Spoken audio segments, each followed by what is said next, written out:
Okay, take your phone off. Confidence from Riverside? Yeah, take your phone off speaker, and you got Star Wars or Galactic Opera going on behind you.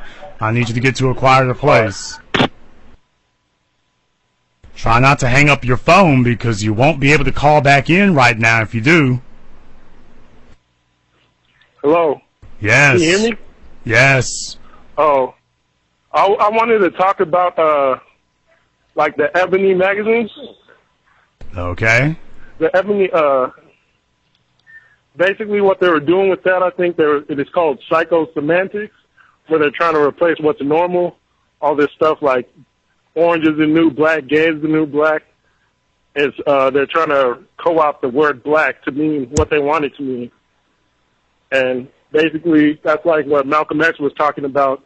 He says they use the word Negro to displace Africans and make them give up their land and make them give up their standards.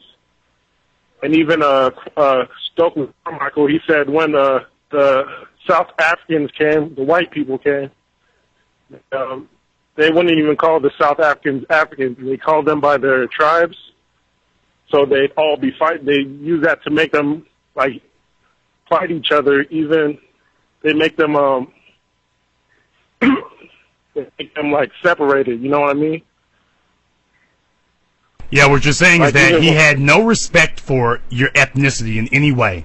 He called you nigger and everything else, but the only time he would show respect for your ethnicity was when it was time to talk about your tribes. And you notice they do the same thing with Arabs.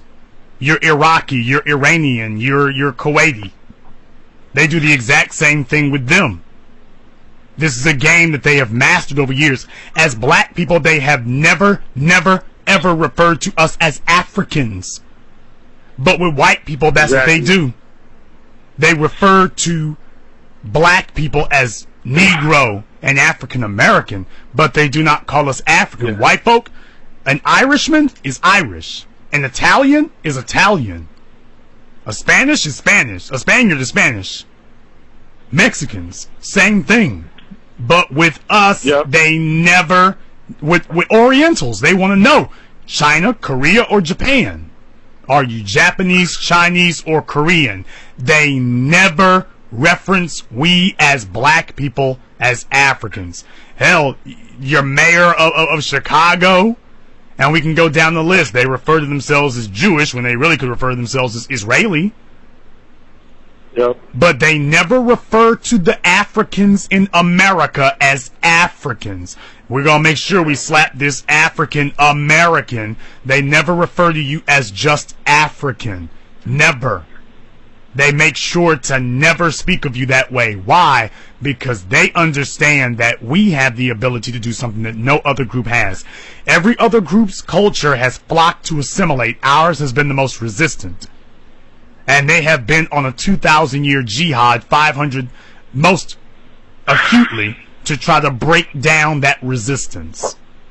To break down our resistance to their culture. They want us to assimilate. And that is why they do not want us referring to ourselves as Africans, and they do not want you referring to them as Europeans. Yeah. Forget that Anglos mess. Forget that Anglos mess. They don't want you to refer to them as Europeans.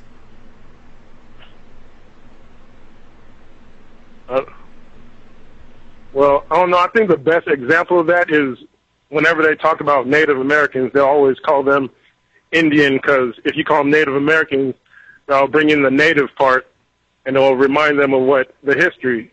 That's why I always use the word like American African. It puts, like, in the English language, the second word in a hyphenated phrase, that's the one that has emphasis on it. So I put the African as the second word because that's the root word that has emphasis on it.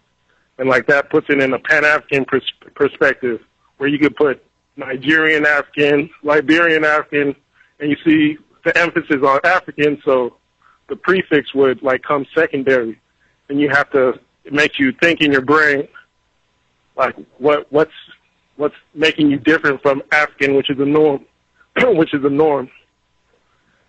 And so basically I think that would help us, like, coalesce and, like, take stock of what our culture should be.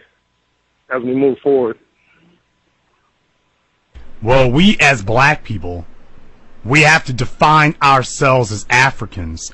Because you see, once you say that you are an African, then you start looking at Uganda's views on homosexuality differently.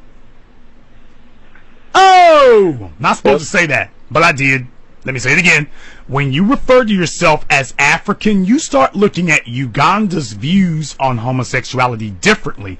You start looking at the people who are championing all these homosexual bullying techniques on you, and then you start looking at people who look like you and come from the same place as you, and you start looking at your historic homeland, and then you start asking questions like, wait a minute, when did this homosexuality thing get kicked in? When I met the guys from Europe.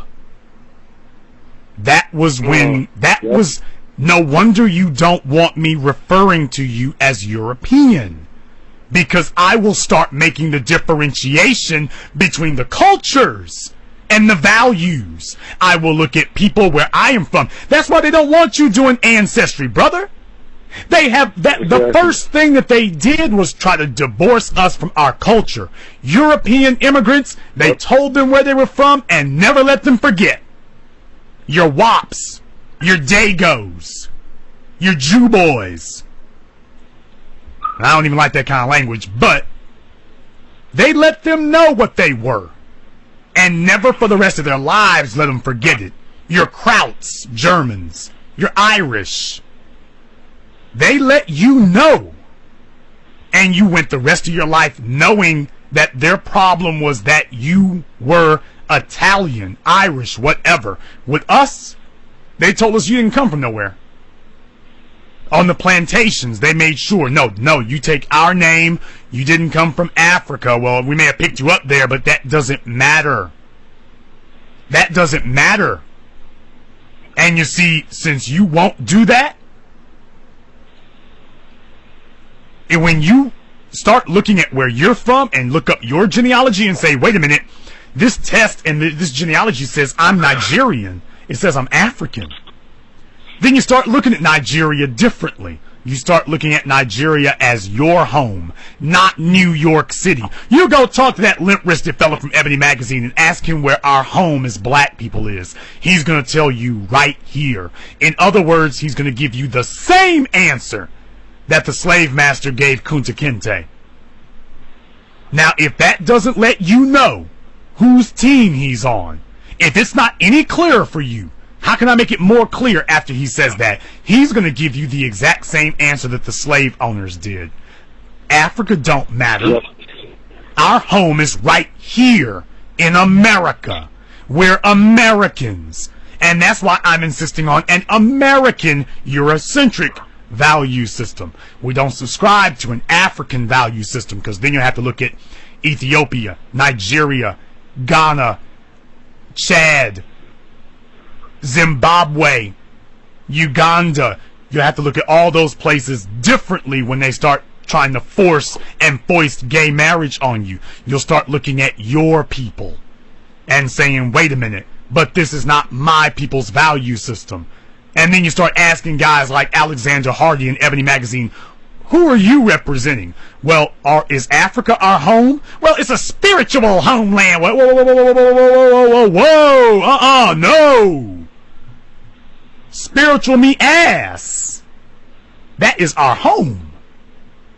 And you're saying that we need, that somehow we are an African European hybrid? Goodbye.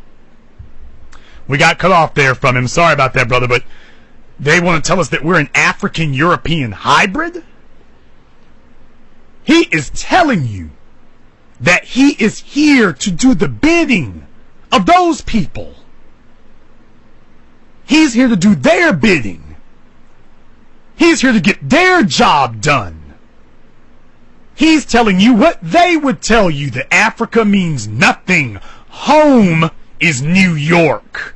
Home is San Francisco. Home is Haight-Ashbury. Home is Vermont. Massachusetts, that's home. Where they gun you down and call you nigger and tell you that your life don't mean nothing, and he's telling you that that is home. That you should aspire to make the people in those places happy with you. You should not look at your skin and your hair and your eyes and your history and aspire to please your ancestors.